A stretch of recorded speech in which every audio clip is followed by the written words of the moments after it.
With the education sector partially transitioned to virtual learning, there have been several calls from the opposition and some stakeholders for the government to remove General Consumption Tax GCT on tablet computers and related devices to make them more affordable. However, Education Minister Favour Williams has shared that the wholesome removal of the tax will not be financially feasible. Mrs. Williams says the focus will be placed on distributing tablets to needy students. However, according to Vice President of the Jamaica Manufacturers and Exporters Association JMEA, John Mafood, the government will not be able to supply all students with tablet computers. You know, politicians can say whatever they want, including the Minister of Education. And that is not the reality. They did give computers, tablets the other day.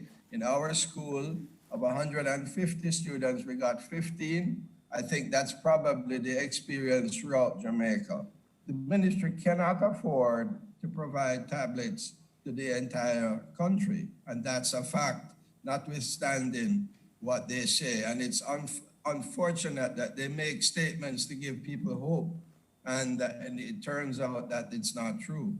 Speaking Thursday on TVJ's Smile Jamaica program, Mr. Mafood argued that the government ought to provide a more logical solution. The least that they could do is say, okay, we will bring in the computers or the smartphones for schools who can afford to buy them.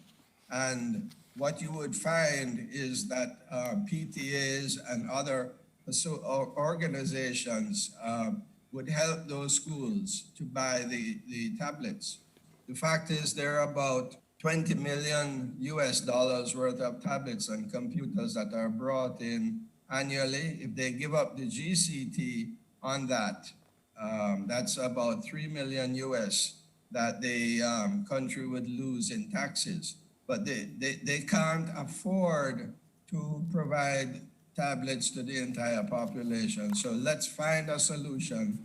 In the meantime, President of the Jamaica Teachers Association, JTA, Jasford Gabriel, says the removal of the GCT on computer devices will come in handy for several needy students who are still without a device.